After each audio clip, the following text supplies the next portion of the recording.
ತಿಳಿಸುತ್ತಾ 5ನೇ ತರಗತಿ ಸಂಕಲನಾತ್ಮಕ ಮೌಲ್ಯಮಾಪನ ಪ್ರಶ್ನೆ ಪತ್ರಿಕೆ ಹೇಗಿರುತ್ತೆ ಹಾಗೂ ಉತ್ತರ ಪತ್ರಿಕೆ ಹೇಗಿರುತ್ತೆ ನೋಡೋಣ ಬನ್ನಿ.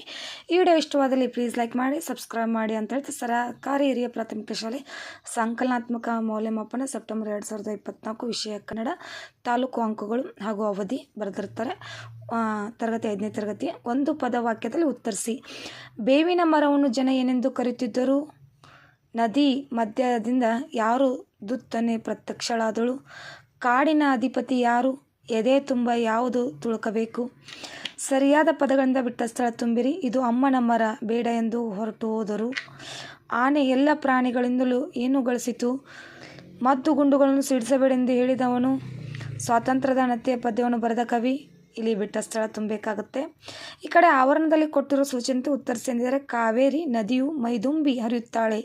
ಗೆರೆ ಎಳೆದಿರುವ ನಾಮಪದ ಗುರುತಿಸಿ ಬರೆಯಿರಿ. ನದಿಯು ಬಗ್ಗೆ ಬರಿಬೇಕು ನೀವು. ಪತ್ರ ವಚನ ಬದಲಿಸಿ ಬರೆ. ಗೌಡ್ತಿ ಲಿಂಗ ಬದಲಿಸಿ ಬರೆ. ಕಾಂಚನ ಸುಂದರ ಹುಡುಗಿ. ಈ ವಾಕ್ಯದಲ್ಲಿರೋ ಗುಣ ವಿಶೇಷಣ ಪದ ಗುರುತಿಸಿ ಬರೆ. ಪದ್ಯವನ್ನು ಪೂರ್ತಿ ಮಾಡಿ. ಎಲ್ಲೆಲ್ಲೂ ಡ್ಯಾಶ್ ಸಂಗಡ ಅಂದರೆ ಪೂರ್ತಿ ಹಾಡ ಬರಿಬೇಕು. ಸಂಗಡ ಮಠ. ಇನ್ನು ಕೊಟ್ಟಿರೋ ಪ್ರಶ್ನೆಗಳು 2-3 ವಾಕ್ಯಗಳಲ್ಲಿ ಉತ್ತರಿಸಿ. ಜಂಬದಿಂದ ಅಮ್ಮನ ಕಲ್ಲು ಬೇವಿನ ಮರಕ್ಕೆ ಏನೆಂದು ಹೇಳಿತು? ಎತ್ತು ಹಿಡಿದ ಫಲಕದಲ್ಲಿ ಏನೆಂದು ಬರೆದಿತ್ತು? ಮಾರ್ಲಿನ್ ಕಂಠ ಬಿಗಿದು ಬರಲು ಕಾರಣವೇನು? ಗಿಡ ಮರಗಳು ಯಾವುದನ್ನು ಮೀರಿ ಬೆಳೆದಿವೆ? ಸ್ಥಾನದ ಬಳಿಕ ಮಕ್ಕಳ ಸ್ಥಿತಿ ಏನಾಗಿತ್ತು? ಲೋಕದಲ್ಲಿ ಸುತ್ತ ನಿಂದೆಗಳು ಬಂದರೆ ಹೇಗಿರಬೇಕು? ಮೊಳಕೆ ಉಂಟಾದದ್ದು ಹೇಗೆ? ಕಾಮನ ಬಿಲ್ಲಿನಲ್ಲಿರೋ ಬಣ್ಣಗಳನ್ನು ಹೆಸರಿಸಿ. ಡೋರೆ ಹುಣಸೆ ಒಂದು ವಿಶಿಷ್ಟ ರುಚಿಯ ಹಣ್ಣು ವಿವರಿಸಿ. ಕೊಟ್ಟಿರುವ ಪ್ರಶ್ನೆಗಳು 3 ವಾಕ್ಯಗಳಲ್ಲಿ ಉತ್ತರಿಸಿ. ಆನೆಯು ಎಲ್ಲ ಪ್ರಾಣಿಗಳಿಂದಲೂ ಮೆಚ್ಚುಗೆಯನ್ನು ಗಳಿಸಲು ಕಾರಣವೇನು?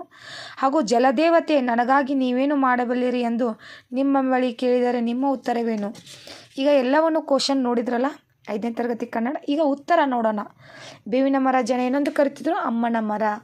ಬೇವಿನ ಮರವನ್ನು ಜನ ಅಮ್ಮನ ಕಲ್ಲು ಎಂದು ಕರೀತಿದ್ದರು.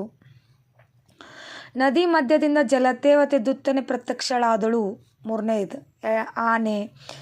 ನೋಡ್ಬೋದು ಇಲ್ಲೆಲ್ಲ ಉತ್ತರಗಳನ್ನು ಬರೆಯಲಾಗಿದೆ. ಈಗ ಪ್ರಶ್ನೆಯನ್ನು ನೋಡಿದರೆ ಆಗಲೇ ಉತ್ತರ ನದಿಯು ಇತ್ತಲ್ಲ ಡ್ಯಾಶ್ ಅದಕ್ಕೆ ರೂಢನಾಮ. ಪತ್ರಗಳು ಗೌಡ ಸುಂದರ. ಇಲ್ಲಿ ಹಾಡು ನೋಡಿ ಸಂಗಡ ಮಠ ಪೂರ್ತಿ ಮಾಡ್ತದೆ. ಈ ಕಡೆ ಪ್ರಶ್ನೆಗಳಿಗೆ ಉತ್ತರ ಕೂಡ ನೀಟಾಗಿ ಎಲ್ಲವನ್ನು ಬರೆಯಲಾಗಿದೆ. ಇನ್ನು ಈ ಕಡೆನೂ ನೋಡ್ಬೋದು ನೀವು.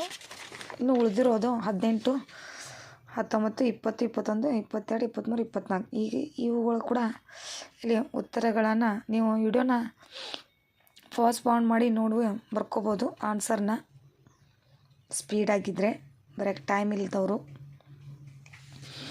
5ನೇ ತರಗತಿ ಇದೊಂದು ಮಾದರಿ ಪ್ರಶ್ನೆ ಅಂದರೆ ಮಾಡಲ್ ಕ್ವಶನ್ ಪೇಪರ್. ನಿಮಗೂ ಕೂಡ ಇದು ಪ್ರಶ್ನೆ ಪತ್ರಿಕೆ ಹಾಗೂ ಉತ್ತರ ಪತ್ರಿಕೆ ಇಷ್ಟವಾಗಿದೆ ಅಂತ ಅನ್ಕೋತೀನಿ. ಇಷ್ಟವಾಗಿದ್ದಲ್ಲಿ ಪ್ಲೀಸ್ ನಮ್ಮ ಚಾನಲ್ಗೊಂದು ಲೈಕ್ ಮಾಡಿ ಹಾಗೂ ಸಬ್ಸ್ಕ್ರೈಬ್ ಮಾಡಿ, ಶೇರ್ ಮಾಡಿ. ಹೊಸ ವಿಡಿಯೋಗಳಿಗೋಸ್ಕರ ಕಮೆಂಟ್ ಮಾಡಿ ಪ್ರೋತ್ಸಾಹಿಸಿ. Thank you. ಧನ್ಯವಾದಗಳು.